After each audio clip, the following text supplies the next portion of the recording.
Now, the task to locate those still missing is monumental. Boats, heavy machinery, and cadaver dogs are being used in the ongoing search efforts as people sift through piles of debris.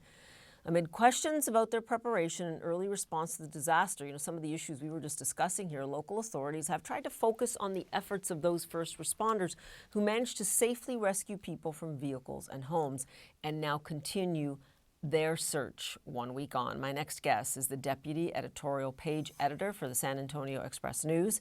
Its editorial board wrote an open letter to President Trump calling on him to do more than just visit parts of Texas that were impacted and consider how his policies affect those communities. Tony Quesada joins us now. And Tony, why don't we just continue this conversation, right? I mean, we had heard the rhetoric from the Trump administration before this disaster. You just heard the president now. Do you have more confidence that what needs to be done will be done, and this issue of abolishing FEMA will go by the wayside? Well, that's where our hope is, and that was the purpose of our editorial.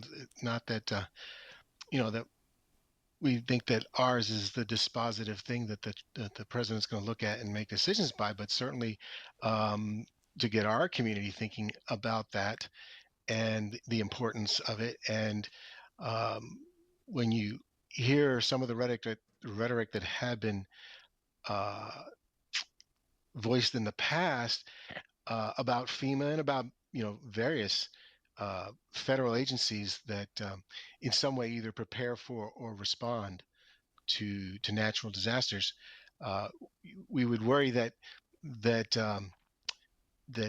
that sort of glib approach may sound attractive to some people, but you have to look beyond that to its natural conclusions, what you're giving up in terms of federal capabilities. Not that the federal response has always been perfect, but then again, that's his job to improve it, not to abolish it. The president was blunt just now, as he always has been, about, kind of Texas is exemplary as far as he's concerned about the way a state should behave in terms of its relationship with the federal government. And yet we have heard for days now, and CNN has been reporting that there were failures at the local level, at the state level, at the federal level. What do you see the danger now? Because as I starkly pointed out, this is not the first and not going to be the last climate disaster and emergency that the state of Texas goes through. Well, the biggest thing is that we don't learn, or the biggest threat is that we won't learn from what has just happened. Um, the part of Texas that this occurred in has some very unique challenges geographically and geologically that make them prone to this. You've probably heard the term flash flood alley, which is akin to Tornado Alley or Hurricane Alley. And so we, as South and Central Texans, need to be keenly aware of this.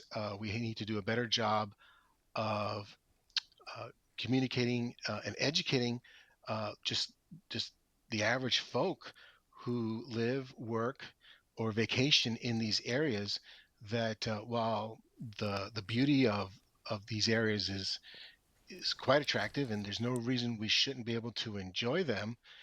We need to be mindful of what nature can do to turn against us and be ready at a moment's notice to respond. In some cases, you can mitigate it. In some cases, the only response that's appropriate is to get out of there.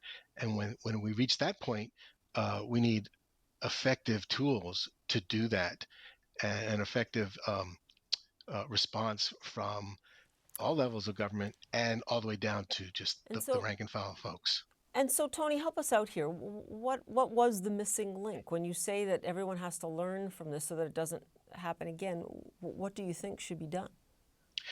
Well, we're really trying to examine that, and we hesitate to make um, broad, sweeping pronouncements. But one thing that we have talked about as an editorial board is the need for it kind of for the community appreciation. There was a time, and we make this analogy in some of our discussions, internal discussions. There was a time when everyone knew what to do when sirens went off for bombs.